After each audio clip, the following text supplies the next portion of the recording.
Hey guys, Haz here at Shield Canine, and today I'm going to explain the extremely complicated topic of prey drive in bite work and protection work.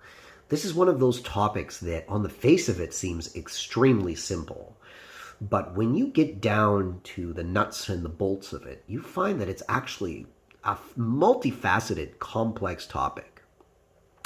The other thing that we have to understand about prey drive is if you asked 10 different trainers what prey drive is, you may very well get 10 different answers. And what's fascinating is all 10 of those answers may be true to a greater or lesser degree. This is a multifaceted, complex topic. And not understanding it in that context really will handicap your ability to properly train a dog in protection work if your goal, is a reasonable to high level of performance. Whether you're doing this work for sport dogs, maybe especially for sport dogs, or whether you're doing this work for police dogs or just, dogs for personal protection work, I think not understanding this topic really will cause you to maybe wash out more dogs than you normally would, or to misdiagnose or use methodology that isn't good for the specific dog that is in front of you. Now, this is something that you might dismiss if you've only trained a couple of dogs. Maybe you were lucky. Maybe you had, a couple of naturally gifted dogs that had really good genetic qualities, and they let you kind of get away with whatever it was that you were doing. But your level of comprehension of this drive that is essential to the process of protection work is so important when you start to get into, the double digits, the triple digits of training dogs. Understand it. Now, I think a lot of good decoys and trainers understand this on an instinctual level. They know, they really do kind of understand it. Maybe they haven't really even thought about it, but they understand prey drive on an instinctive level. They know how to make it do different things. They know how to achieve different results with it, and they don't know how to fix problems within it. But they maybe haven't thought about why what they're doing works, or how to explain what they're doing. So this amateur thing that I've got here on the screen, this is my attempt to explain this complex topic. Now, due disclosure, I don't claim to be the all-knowing when it comes to this stuff. This is where I am now in my understanding of prey drive. And I call this the prey pyramid. This is something that I have come up with to try and explain this complex topic. Maybe there's some other trainer out there that's got a better kind of diagram or way to explain it. And I'm sure there is, actually. But this is where I'm at now. So this is what you're getting. So without further ado, let's get into the prey pyramid. Let's talk about it. Because, again, I think that I really wish somebody had explained things to me like this when I was getting started. I feel like it would have made me, maybe a lot more effective as a decoy and as a helper with the dogs that I was training, a number of years ago. And now, maybe a year from now, maybe 2-3 years from now, this will look completely different. Maybe we won't even have a triangle anymore. Maybe we'll have a trapezoid or something. But right now, this is where we're at. So let's get into it. So the pyramid. I like using a pyramid because for me, the culmination is performance. The top of the pyramid is performance. The bottom of the pyramid is the bottom. It's the beginning. So the bottom of the pyramid is arousal. I think most people understand what I mean when I say arousal. I mean the level to which the dog expresses his or her desire to move to the next stage in the prey pyramid, which is the pursuit and then the apprehension of the object that he or she wants. Okay? So, simple example of prey arousal. Well, we'll talk about classical prey drive. And when I say classic prey drive, I mean, when the average dog owner talks about prey drive, they're talking about their dog's desire to catch small animals. Okay? So you're walking your dog, and he or she is just calm and normal, and then all of a sudden, a bunny gets startled from the bushes in front of you and takes off across the path, and your dog lunges to the end of the leash, maybe some high-pitched whining, maybe some barking, and paws scrabbling on the ground. He or she's trying to get to that bunny. That is arousal. Now, if your dog wasn't on a leash, your dog would undoubtedly have moved right into pursuit, where the dog's chasing the bunny and the bunny's running away and your dog's doing his or her best to get to that bunny.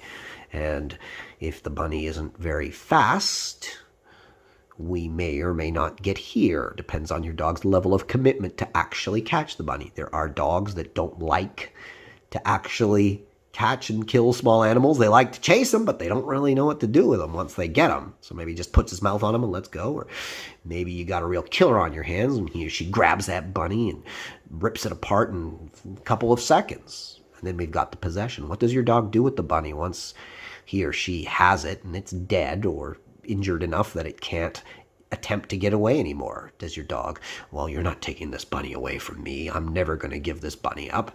And now you've got your dog growling over the carcass, the mangled carcass of a dead bunny. I'm sure some of you have been there. That's possession. Okay. Now let's talk about non-classic prey drive, because a lot of people, when I say, hey, your dog needs to have a reasonable level of prey drive in order to do well in bite work or protection. Well, yeah, my dog's got crazy prey drive. He or she chases small animals. Now, if you're a trainer or decoy in capacity, you've already found out that doesn't necessarily equate to the kind of prey drive that we're looking for as protection trainers. It's non-classical prey drive, basically the dog's desire to go after objects, right? You can even say that prey drive towards human beings is non-classic prey drive, right? Some dogs have just such a low threshold for the perception of prey that it doesn't take much to convince them that your bare arm is prey or that a child running away is prey. That's why you see a lot of these, viral videos of dogs attacking small children that are, within their reach. So prey drive can be classic or non-classical. And for the sake of this discussion, we're going to keep all our talking to the primarily non-classical prey drive, because that's what we actually need in order to do protection work. Okay? So, arousal. How much does your dog want to get it? And what is your dog looking like in this place? Your dog should be, if your dog's in a high state of arousal, you know it. Your dog isn't kind of half-heartedly barking and the leash isn't loose. You're doing your very best to hold on to the dog while he or she is tearing up the ground, trying to move to the next stage in the process. Pursuit. So this is obviously your dog chasing the object or the thing that he or she perceives as prey. Is your dog fast? Is he slow? Is he fast and then really slow? Is he slow and then slowly he gets faster, faster, faster? What's the thing he or she is chasing doing? Is it running away? Is it standing still? Is the dog dragging the handler behind him or her on the leash? Is the dog off a leash? Depending on your training setup, this can be different. If your dog's on a back tie, if your dog's attached to a handler who's not moving and who has their feet planted, the pursuit portion to the grip can be, just simply when the decoy moves in range and makes a couple of misses with the bite object, the dog moving his or her feet and lunging against the leash, trying to bite the thing that the decoy keeps, offering and then making disappear, and then offering again and making disappear. That's the pursuit portion. All right. So that can look different, but obviously what we're looking for is commitment here. We want speed. We want commitment. We don't want a dog that's kind of meandering towards the grip. We want a dog that's like an arrow shot from a bow. Grip. We've already kind of talked about it. What does a dog do when he or she gets to it, right? Depending on your discipline that you're training for, whether you're training for police work or protection work or PSA or IGP or, you name it, you might be looking for different things when it comes to the grip. Also, what your dog does naturally before you ever train him or her, or you really haven't trained him or her much, what he or she does naturally on the grip is there's a huge genetic factor there. And if you know anything about performance dogs, you know that they're bred specifically for their grips. So like the NVBK Malinois, in Belgium are bred to have a specific kind of grip, as are the KNPV dogs, as are the IGP dogs. And the level to which that genetic grip is expressed, of course, depends on the dog and the bloodlines. And then, of course, that's where the training comes in. What do you do with that grip? Wherever you happen to be on the genetic spectrum, what do you do with that grip? So what the dog does with the grip. And then the possession. We've already, again, talked about it. What does the dog do when the impetus to grip goes away, basically? So if the sleeve is on a helper's arm or a decoy's arm, and the decoy is, attempting to get away or basically being active when the dog is biting him or her, what is the dog, that's the gripping portion. But then what happens when the decoy slips the sleeve? What does the dog want to do with the sleeve? Does the dog all of a sudden lose interest in the sleeve? Does the dog, not want to be parted from the sleeve? And this doesn't just apply to dead equipment. What happens when you've got a dead decoy? So the dog's been, let's say you've got a suited decoy, and the decoy goes down, and he's no longer resisting, or he is minimally resisting. What does your dog want to do? Does your dog's grip all of a sudden go soft? Does your dog lose commitment and intensity in his or her work? Or does the dog wrap the decoy up with his or her front paws and refuse to be separated from the decoy, and you have to use a break stick or choke the dog off? Or if you've progressed to the place in your training that you've outed the dog, does the dog let go? And then after the dog lets go, what's the dog doing? Is the dog staring intently at the place where he or she was just attached to the decoy? Or is the dog just kind of going passive and looking away and relaxing and, it's over? Now you can say a lot of that is training, and it is, but quite a bit of that is the natural genetic expression of the possession that your dog has. So for me, the basic description, the most simplest way that I can explain prey drive is these 4 stages in the pyramid. Now, ideally, what I want to see is a high level of arousal, a dog that's really fast, a dog that grips with full, hard, and strong, and a dog that doesn't want to be separated from whatever it is he or she is biting, and will do everything in his or her power to retain possession of the object or the individual that he or she is biting. That's a dog that is going to excel in sport. That's a dog that is going to excel in police work. Personal protection, you could say that, maybe I don't need that much possession. It depends on what you're trying to do and the dog that you're trying to train. And that's definitely something that differs from trainer to trainer.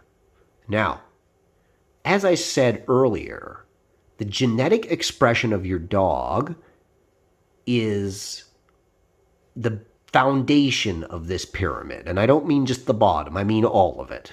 All right. So genetically, you may have a dog that is the complete pyramid. Every part of this pyramid is beautiful and perfect. And I've definitely seen those dogs. Unfortunately, they're not very common, but I have definitely met dogs that have a super level of arousal, nice low threshold, so you don't have to do the monkey dance to get the dog going. It doesn't take much, and he's in the game. He's all in. And then he's super fast naturally. He doesn't need a lot of practice to be fast. And when he gets there, he naturally does the right things. He's not chewy. He's not all over the place. He targets, he grips, he does all that stuff, and then he doesn't want to be parted from it.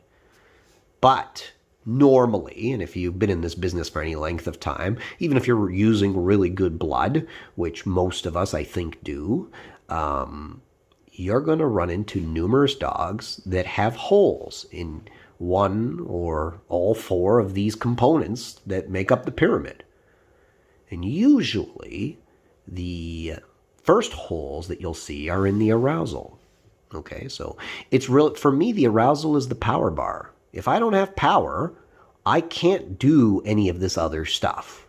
I will not progress a dog past arousal if I don't see arousal. So if I see a dog that's kind of half-heartedly barking, or a dog that's not 100% It's just kind of like, let's say I'm moving close to the dog and the dog's tied off and I'm offering a few chances to bite the object, and the dog kind of half-heartedly moves towards biting the object. I make the dog miss a couple times and the dog all of a sudden is like, I don't want to try anymore. Well, then I know I got an arousal problem. So the last thing I'm going to do is take the dog off the leash, or even on the leash, give the dog a chance to bite.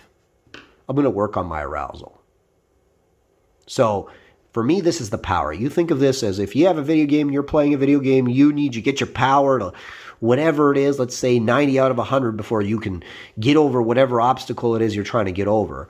That's arousal. You need that power in order to do the rest of this. So arousal is really important. A lot of people don't focus enough on this, and they just go right to that. And then the dog kind of half-heartedly goes after the thing and then grabs the thing half-heartedly and then kind of munches on it there. So, as I was saying, you'll get dogs that have holes in different places. You might have a dog, fantastic arousal, fantastic pursuit, gets to the grip and is biting halfway and is not confident there and doesn't know quite what to do when he or she's on the grip. Or you might have a dog that has all three of these things, and then you get to possession, the dog's spitting the sleeve out.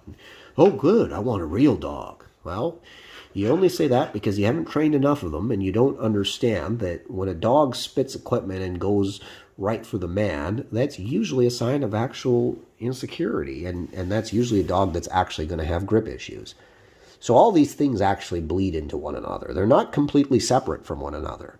Now, you're going to run into funny things the more dogs you train. You'll run into dogs maybe that have fantastic arousal and terrible pursuit and terrible grips, but really good possession. Or you'll run into a dog that has really crappy arousal, decent pursuit, fantastic grips, and fantastic possession. And the whole problem is getting him started. But once he's started, he's fantastic. So you're going to run into all sorts of different things the more dogs you train. But understanding what you're looking at, like if you don't know what the problem is, like, well, he has a lot of prey, he bites really good, but he doesn't go really fast. What's with that? Well, it's not that he has really good part of the prey process, but his prey pyramid is not complete. Maybe he's lacking the arousal, or maybe he's lacking the pursuit. Maybe that's where he's weak. He's strong in all the other areas, but his pursuit is weak. So now it's looking at doing things to bring him, make him stronger here. So usually the way to make a dog stronger that lacks pursuit is in more arousal. Make him more frustrated. Generally, more frustrated they are, the faster they go. And the more success they have here, the faster they want to get from here to here. And then this becomes better. Okay? Now, prey drive is not a monolithic thing. When you're training a dog, there are definitely other factors. Nerves is a huge factor. The nerves. So think of it as in the background, there's like a gray fog behind my pyramid. And that gray fog is the nerves fog. Because nerves can affect anything. You might have a dog that has fantastic everything, but if something makes him nervous, all of a sudden your pyramid collapses.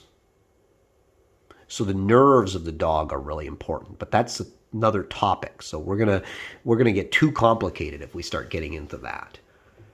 And there are ways, if you have nerve issues, they're depending on the issues and the dog in question, there are things you can do to fix them or at least make them better enough that your dog doesn't lose the pyramid.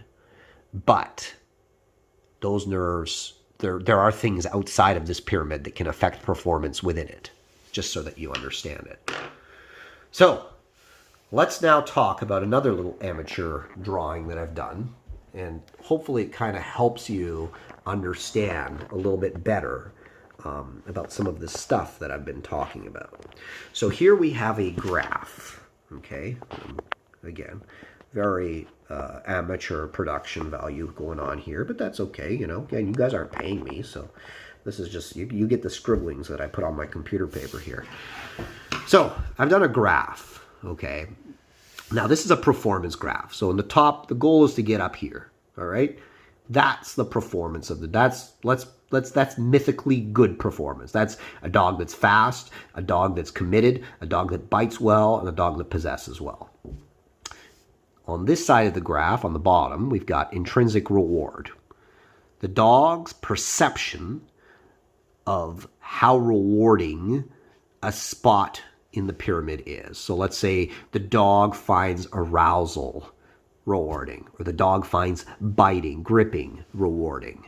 The intrinsic reward can be high or low, and your dog's performance within each portion of the pyramid depends on his or her intrinsic reward, the perception that he or she has of how rewarding is it to do this thing. And then we have threshold, not to be underestimated. Threshold is basically, what does it take to get me to do the thing? So for instance, prey arousal.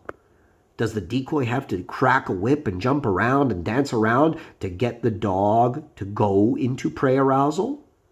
Or does the dog just have to see the guy that he does protection with? Or does somebody just have to kind of move a little funny and the dog goes into the prey arousal, the base of the prey pyramid, and will happily, go through all the rest of it with very little stimulation? So threshold is important.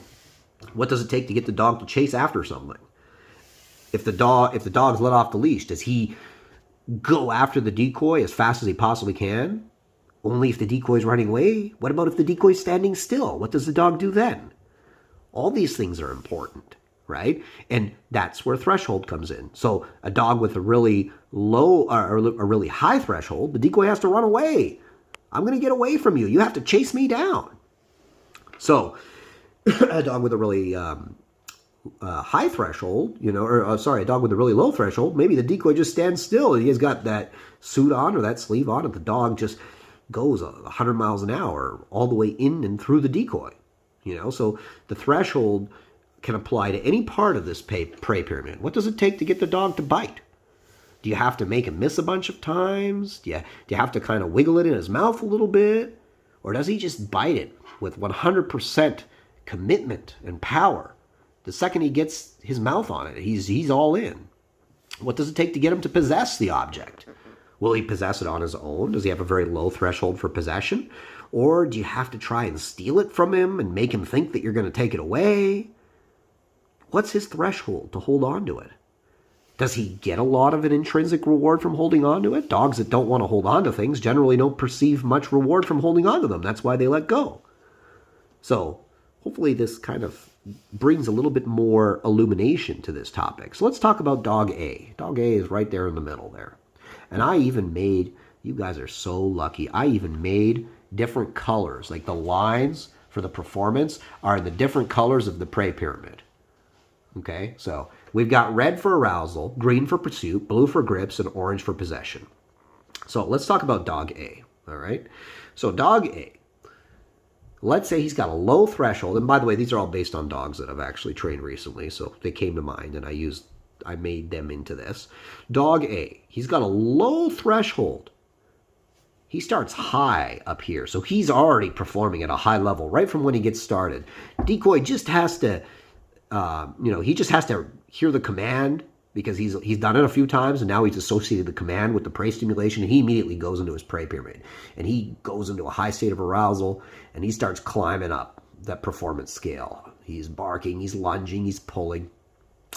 The the handler gives him enough space on his line that now he can, go the 20 feet to get to the decoy. So he runs that 20 feet, grabs the decoy, and goes into gripping. The grips are good.